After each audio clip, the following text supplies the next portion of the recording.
As seen on TV, products are all the rage, but how do you know which ones are super and which ones are stinkers?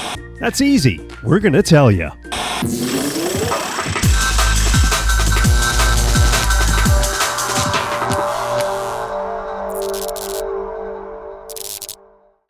First up on our list of tech gadgets is the Tac Zoom high-performance zoom lens. Now this is a 10x zoom and also includes a macro and wide lens and 2 lens holders. So let's get into this high-security packaging. Always annoying, and just rip through this thing. Okay, I'm in. Inside is some assorted paper from the packaging, as well as an instruction manual and an arbitration agreement, I guess if I decide to sue them if it's not a good product, and a cleaning cloth. Within the confines of the packaging, I find the wide angle and macro lens, as well as 2 spring-loaded holders for your cell phone. The Tac Zoom is pretty straightforward and comes with a little lens cap, and then also there's the wide angle and macro lenses. Now these two need to be screwed together to complete the full wide angle effect. We'll thread the Tac Zoom into the larger spring-loaded clip and clip it on my phone. Now it seems pretty secure. I don't think it's going to go anywhere. It's a pretty tight fit, so let's run it outside and give it a test run. Okay, so I've got the Tac Zoom attached to my phone, the telephoto adapter portion of that, and I'm going to shoot some long distance shots with the telephoto and then without it, and we'll see what kind of shots we can get. Now it's got this focus ring that you kind of need to turn or else it's not going to be in focus. The camera does not like the adapter and doesn't know how to focus with the adapter, so I'll shoot some video. Now I mean, right off the bat, you've got to hold this thing pretty steady. It's very shaky, as you'll see in this footage. I'm going to go ahead and pan across.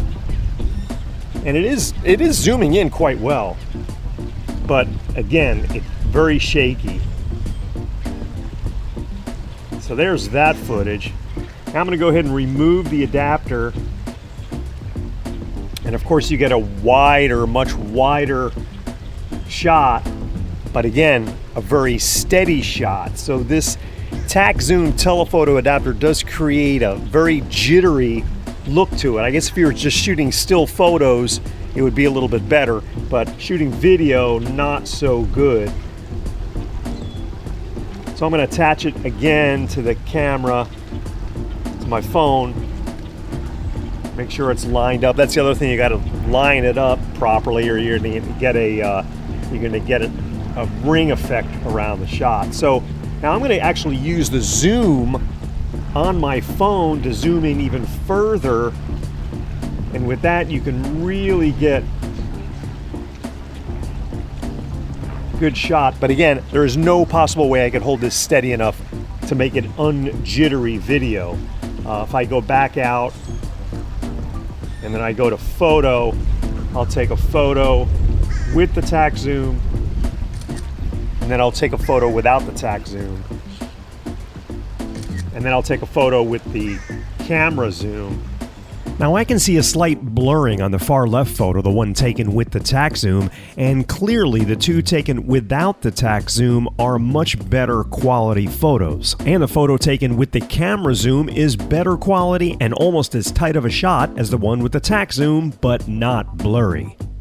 Okay, so now I've got the Tac Zoom wide and macro lens together. You got to put both the macro and the wide together in order to get the wide angle look. And so I will attach that to the camera. And it takes a little bit of getting used to attach it to the camera so you don't have a ring around it. And I can clearly see that it's pretty wide here as I shoot video. With the wide angle, we'll get Tux the dog in there. Hey, Tuxie. There he is. And again, that is a nice, very nice wide angle look. And I'll go ahead and pull the Tac Zoom adapter off of there now.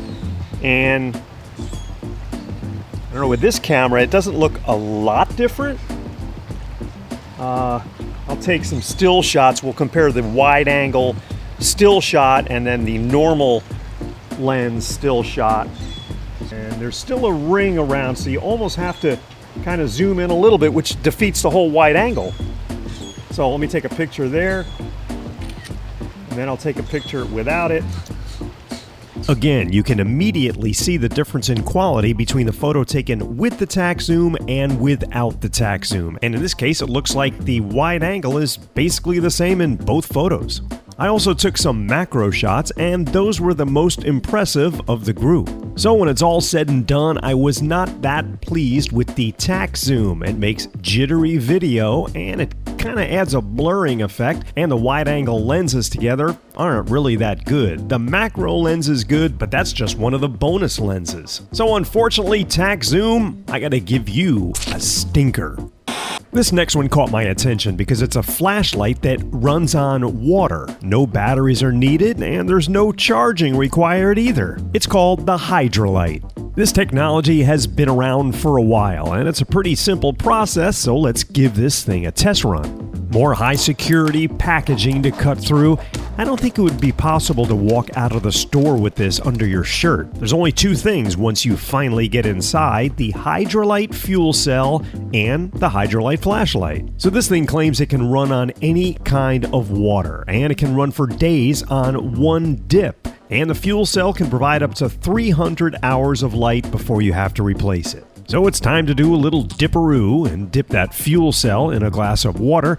And according to the instructions, you're supposed to wait about 10 to 12 seconds to let the water soak in, and then remove it and shake out the excess water. Then it's as easy as just sticking the fuel cell into the Hydralight flashlight, securing the bottom, and you're good to go. One click of the power switch, and you get a pretty bright LED spotlight. And if you pull the top up on the Hydralight, it turns it into a lantern, and it illuminated my room pretty well. So how bright is this thing? Well, I decided to compare it to my little photon flashlight I keep on my keychain, and the Hydralight is equal in brightness to the photon, even though it's about 50 times larger. And after a day of running continuously, it did start to get considerably dimmer. The Hydralight is a heavy-duty flashlight, and it actually does the job. I really like this technology. I think it's great for emergencies, camping, that type of thing, power outages. And of course, the fact that you just run it on water is pretty cool. So, Hydralight, I give you a shiny thumbs up.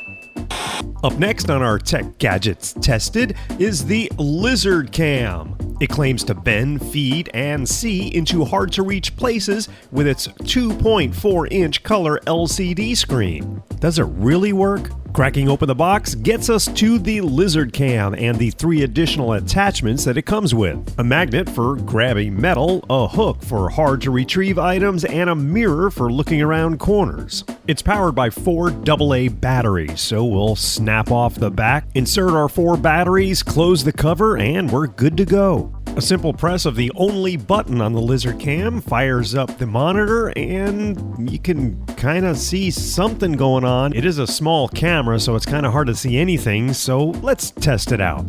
My first attempt was just to look down inside the toilet, and I ran the Lizard Cam down through there and honestly couldn't even tell what I was looking at. Since this thing has a 4-foot-long cable with an LED lit camera, I thought I'd run it under the fridge and see what kind of mess is going on under there. Again, I could not tell what I was looking at. I couldn't even tell if the camera was upside down, sideways, or where. I stuck the magnet attachment on the end and then placed a screw down inside my engine compartment. Immediately, I could tell that the magnet was in the way of the camera. How could you possibly pick up something with the magnet when you can't see where you're going? Well, I tried anyway, unsuccessfully, and that's knowing where the screw was. Nothing beats the old telescoping magnet. I grabbed the screw with ease. The other claim is by sticking the hook on the end, you can easily retrieve a ring that's stuck down your sink. I decided to duplicate that in the simplest way with a glass of water darkened with food coloring. I dropped my ring down inside and the fishing began.